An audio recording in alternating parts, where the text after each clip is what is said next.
दोस्तों नमस्कार, मैं हूं डॉक्टर प्रदीप प्रसन्न। आप भी प्रसन्न होंगे, ऐसी आशा ही नहीं पूर्ण विश्वास है।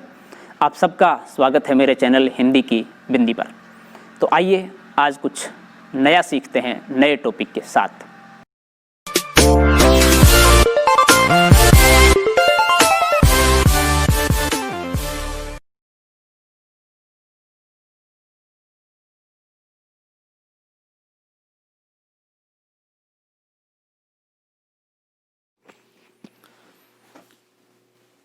विद्यार्थियों, हिंदी साहित्य मिशन टेस्ट पार्ट 1 की वीडियो हम बना रहे हैं। इससे पहले भी हम हिंदी साहित्य mission test series part 1 video बना चुके हैं। उसमें हमने 20 प्रश्न पूछे थे आपसे और 15 प्रश्न कुछ अलग तरह से थे। हमने देखा कि काफ़ी इंटरेस्ट है इस तरह की वीडियो देखने में आपका, और इस तरह के वस्तुनिष्ठ प्रश्नों से आप लाभान्वित भी होंगे, ऐसी आशा है हमें। तो अब विशेष रूप से नेट जेआरएफ की तैयारी के लिए, आरपीएससी की तैयारी के लिए, या बिहार, उत्तराखंड, गुजरात, अनेक जगहों पर पीएससी टेस्ट निकले हुए हैं, उनकी तैयारी के लिए हिंदी भाषा, हिंदी साहित्य, हिंदी व्याकरण के विद्यार्थियों के लिए हिंदी की बिंदी चैनल निश्चित रूप से तत्पर है। लगभग हर टॉपिक की वीडियो को बहुत ही सरलीकृत, स्पष्ट और तथ्यात्मक बनाने के लिए। तो आप उससे जुड़े रहें और अपने सुझाव हमें देते रहें, कमेंट्स के माध्यम से हमें बताते रहें किस टॉपिक की अभी आपको आवश्यकता है, उस पर हम वीडियो बनाते रहेंगे। तो इसमें प्रगतिवाद और प्रयोगवाद से संबंधित कुछ महत्वपूर्ण प्रश्न आपसे हम पूछ रहे हैं। प्रश्नों का वही सिलसिला जैसा कि हमने पहले बताया था, हम कुछ प्रश्न आपको पूछेंगे, अंत में इसी वीडियो में आपको उत्तर भी बताएंगे इन सब का। आप पेन और कॉपी लेकर के बैठ सकते हैं और वीडियो देखते हुए अपने प्रश्नों का उत्तर लिख सकते हैं, या फिर कमेंट्स पर भी आप लगातार उत्तर देते जाएं और अंत में मिलान करें कि कितने प्रश्नों का उत्तर आपने सही दिया, क्योंकि आप स्वयं अपने आप अध्यापक हैं और स्वयं अपने आप स्टूडेंट हैं, आप स्वयं जांच करेंगे अपनी। तो आइए शुरू करते हैं वीडियो। प्रश्न नंबर 21 है, ऐसे प्रगतिवादी कवि जो बड़े कवि तो नहीं बन पाए किंतु बड़े आलोचक बन गए। इन 4 ऑप्शनों में से वो कौन से हैं? रामविलास शर्मा, प्रकाश चंद्र गुप्त, नागार्जुन, केदारनाथ अग्रवाल। तो जो भी सही है उसे पर टिक लगा दीजिए, आप नोट कर लीजिए, या कमेंट्स बॉक्स में आप लिखते रहें। प्रश्न नंबर 22 है, यानी कि अगला है, लंदन में गठित भारतीय प्रगतिशील लेखक संघ का नेतृत्व किसने किया? प्रेमचंद, निर्मल वर्मा, मुल्कराज आनंद व सज्जाद जहीर, नागार्जुन व केदारनाथ अग्रवाल। जो ऑप्शन सही है उसको आप कमेंट्स में लिख दीजिए। प्रश्न नंबर अगला है, निम्नलिखित में से किसे प्रगतिवाद का प्रवर्तक माना जाता है? प्रेमचंद, निराला, पंत, बालकृष्ण शर्मा नवीन। जो भी ऑप्शन सही है उसको आप नोट कर लीजिए, कमेंट्स में लिख दीजिए। प्रगतिवाद की प्रमुख प्रवृत्तियों में से कौन सी प्रवृत्ति नहीं थी? यह मार्क्सवादी चिंतन धारा पर आधारित है। यह सामाजिक यथार्थ को साहित्य का उद्देश्य मानता है। इसमें प्रकृति चित्रण को प्रधानता दी गई। यह भाषा के सरल अभिधात्मक रूप का समर्थक रहा। इनमें से कौन सी विशेषता है जो प्रगतिवाद की नहीं है, उसको आपको बताना है। 25वां प्रश्न है, निम्न में से कौन सी रचना रांगे राघव की नहीं है? अजय खंडहर, पांचाली, मेधावी, युगधार। जो रचना नहीं है वो आपको बतानी है। अगला प्रश्न है 26वां, शिवदान सिंह का लेख भारत में प्रगतिशील साहित्य की आवश्यकता किस पत्रिका में प्रकाशित हुआ था? पत्रिका का नाम बताना जिसमें लेख प्रकाशित हुआ। हंस, जागरण, आलोचना, विशाल भारत। जो भी सही ऑप्शन है उसको कमेंट्स में लिख दीजिए या नोट कर लीजिए, आप लास्ट में लिख सकते हैं। इतने प्रश्न मैंने के उत्तर दिए और इसमें से इतने सही इतने गलत।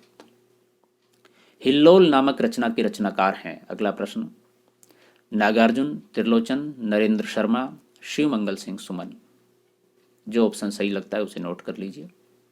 अगला प्रश्न है, सबका अपना आकाश किसका काव्य संग्रह है?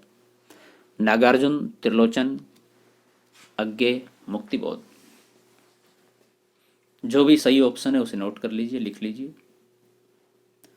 प्रश्न नंबर 29 ये रहा आपकी स्क्रीन पर। राह के दीपक किसकी रचना है? रांगे राघव, वीरेंद्र मिश्र, कुंवर बेचैन, अनूप अशेष। सोच समझ करके जो भी सही ऑप्शन है उसका जवाब दीजिए आप। अगला प्रश्न ये रहा आपके सामने, संशय की एक रात का कथानक किससे संबंधित है? कृष्ण कथा से, महाभारत से, राम कथा से, या कोई नहीं? इनमें से कोई नहीं, मतलब जो भी सही उत्तर है उसे आप नोट कर लीजिए, कमेंट्स बॉक्स में लिख दीजिए। प्रश्न नंबर 31, तार सप्तक का प्रकाशन कब हुआ आपके सामने है। ऑप्शन है 1943, 1944, 1945, 1946। एक सही ऑप्शन जो है उसका जवाब आपको देना। अगला प्रश्न है 32वां, आंगन के पार द्वार काव्य संग्रह कितने खंडों में विभक्त है? 2, 3, 4 या 5? अगला प्रश्न है, दुख सबको मांझता है किसने कहा है? ये पंक्ति किसकी है? निराला की, मुक्तिबोध की, अज्ञे की, नेमिचंद्र जैन की? जो भी सही उत्तर है उसको आप कमेंट्स बॉक्स में लिख दीजिए, या अपनी कॉपी पेन लेके बैठे हैं तो उसमें नोट कर लीजिए। अगला प्रश्न है, सन 1947 में अज्ञे ने किस पत्रिका का संपादन किया जिसके माध्यम से प्रयोगवादी काव्य आंदोलन को शक्ति मिली? हंस, प्रतीक, रूपाभ, समन्वय? वह कौन सी पत्रिका है? इनमें से आप चयन कीजिए और उसका नाम लिख दीजिए। प्रश्न नंबर 35 है, धर्मवीर भारती की रचनाएं किस सप्तक में प्रकाशित हुई हैं? तार सप्तक, दूसरा सप्तक, तीसरा सप्तक, या इन सभी में ही प्रकाशित हुई हैं? उपयुक्त सभी। अगला प्रश्न है, समकालीन समीक्षा में अस्तित्ववादी किसे घोषित किया गया है? अज्ञे को, नागार्जुन को, निराला को, मुक्तिबोध को? जो भी सही उत्तर है उसे नोट कर लीजिए या कमेंट्स बॉक्स में लिख दीजिए। प्रश्न नंबर 37 है, मैं प्रयोगवाद का अगुवा नहीं पिछलगवा हूं, उपयुक्त कथन किसका है? अज्ञे का, जगदीश गुप्त का, दिनकर का, या मुक्तिबोध का? जो भी सही उत्तर है उसे नोट कर लीजिए, टिक लगा दीजिए।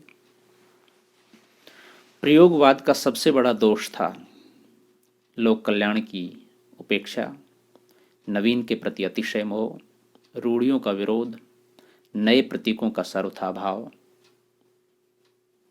सही उत्तर को आप नोट करिए। अगला प्रश्न है, भवानी प्रसाद मिश्र की कविताओं को किस सप्तक में स्थान मिला है? तार सप्तक में, दूसरा सप्तक में, तीसरा सप्तक में, या चौथा सप्तक में? जो भी सही उत्तर है उसको आप नोट कर लीजिए, कमेंट्स बॉक्स में लिख दीजिए। 40वां प्रश्न है, आहा मेरा श्वास है, उत्तप्त ध्वनियों में उमड़ आई है लहू की धार, तुम कहाँ हो नारी? ये पंक्तियां किस कवि की? मुक्तिबोध, दुष्यंत, गिरिजा कुमार माथुर, अज्ञे? सही उत्तर को आप नोट करिए। अगला प्रश्न है, ब्रह्म राक्षस नामक कविता की रचयिता का नाम क्या है? धर्मवीर भारती, भवानी प्रसाद मिश्र, मुक्तिबोध, गिरिजा कुमार माथुर? जो भी इनमें से सही है उसको आप नोट कर लीजिए। प्रश्न नंबर 42, शिला पंख चमकीले किस कवि की रचना है? अज्ञे की, सर्वेश्वर की, गिरिजा कुमार माथुर की, या शमशेर की? सही उत्तर को कमेंट्स बॉक्स में लिखिए। 43वां प्रश्न है, इनमें से विजय देव नारायण शाही की काव्य कृति कौन सी है? मछली घर, त्रास, मृग और तृष्णा, सूर्य का स्वागत? जो भी सही है उस पर आप टिक लगा लीजिए। 44वां प्रश्न है, इनमें से कौन सा वर्ग प्रयोगवाद का केंद्र है? मध्यवर्गीय लघु मानव, उच्च वर्ग, निम्न वर्ग, या उपर्युक्त सभी? अगला प्रश्न है, अज्ञे का प्रथम काव्य संग्रह भग्नदूत किस वर्ष में प्रकाशित हुआ था? 1943, 1930, 1950, 1933? सही उत्तर को आप छांटिए। अगला प्रश्न है, सांप अज्ञे की एक कविता है, भावात्मक, व्यंग्यात्मक, आदर्शवादी, यथार्थवादी? अगला प्रश्न है, धर्मवीर भारती ने बहुत लंबे समय तक संपादन किया था, उस पत्रिका का नाम बताना है आपको। साप्ताहिक हिंदुस्तान, सारिका, धर्मयुग या सरिता? सही उत्तर को कोष्टक में लिखिए। अगला प्रश्न है, मुक्तिबोध की ब्रह्म राक्षस और अंधेरे में कविताओं की वर्णन शैली है मिथकीय, फैंटेसी, पुराकथात्मक या बिंबात्मक? अगला प्रश्न है, निम्नलिखित में से सर्वेश्वर की काव्य रचना नहीं है? जंगल का दर्द, खूंटियों पर टंगे लोग, कागों की घंटियां या मुक्ति मार्ग? कोई एक रचना है जो नहीं है, वो बतानी है आपको कौन सी है, कमेंट्स बॉक्स में बताइए। अगला और लास्ट प्रश्न है 50वां, तार सप्तक की परिकल्पना किसकी बुद्धि की उपज है? अज्ञे की, प्रभाकर माचवे की, रामविलास शर्मा की या मुक्तिबोध की? अब हम इन प्रश्नों के उत्तर बता रहे हैं, आप मिलान कर लीजिए या कमेंट्स बॉक्स में लिखें तो देख लीजिए कौन से सही हैं, कितने सही है कमेंट्स बॉक्स में जरूर बताएं हमें। 21वें का रामविलास शर्मा, 22वें का मुल्कराज आनंद व सज्जाद जहीर, 23वें का पंत, 24वें का इसमें प्रकृति चित्रण को प्रधानता दी गई है, 25वां युगधारा, 26वां विशाल भारत, 27वां शिवमंगल सिंह सुमन, 28वां त्रिलोचन, 29वां रांगे राघव, 30वां रामकथा, 31वां 1943, 32वां 3, 33वां अज्ञे, 34वां प्रतीक, 35वां दूसरा सप्तक, 36वां अज्ञे, 37वां दिनकर, 38वां लोक कल्याण की उपेक्षा, 39वां दूसरा सप्तक, 40वां अज्ञे, 41वां मुक्तिबोध, 42वां गिरजा कुमार माथुर, 43वां मछली घर, 44वां मध्यवर्गीय लघुमानव, 45वां 1933, 46वां व्यंग्य, 47वां धर्मयुग, 48वां फैंटेसी, 49वां मुक्ति मार्ग और 50वां प्रभाकर माचवे। तो विद्यार्थियों, ये थी आज की वीडियो। आपको कैसी लगी हमें जरूर बताएं। यदि अच्छी लगी तो लाइक कीजिए, शेयर कीजिए, कमेंट्स कीजिए और चैनल को सब्सक्राइब करना न भूलें। यदि आपके मन में किसी तरह का कोई सवाल है, कोई जिज्ञासा है, कोई प्रश्न है तो पूछिए, हम नेक्स्ट वीडियो में उसका समाधान करने की कोशिश करेंगे। सभी प्रश्नों के उत्तर आपने नोट करे हैं या कमेंट्स बॉक्स में दिए हैं तो हम उनको एक बार चेक करेंगे। आपने स्वयं एक तरह से अपनी परीक्षा ली है, आप कितने उसमें सफल हुए हैं, कितना अभ्यास आप कर पाए हैं। यदि आपको डाउट हो तो आप एक बार वीडियो फिर देख लीजिए और फिर इसी तरह से अभ्यास कीजिए। जितना आप अभ्यास करेंगे, करत करत अभ्यास के जड़मति होत सुजान, रसरी आवत जावत है सिल पर पड़त निशान, उतना आप पारंगत होंगे। प्रतिभा हो सकता है किसी में जन्मजात भी हो, लेकिन निखारी भी जा सकती है, उसे प्रस्फुटित प्रकट भी किया जा सकता है। ये आपके अभ्यास पर निर्भर है, आप कितना उसे मांझते हैं उतना वह चमकेगी। ये सिर्फ आपके और सिर्फ आपके हाथ में और किसी के में नहीं। तो आप कमेंट्स बॉक्स में हमें बताएंगे तो हम उसका प्रत्युत्तर जरूर देंगे। आज की वीडियो में इतने ही, नेक्स्ट वीडियो के साथ फिर मिलते हैं, तब तक के लिए शुक्रिया, नमस्कार।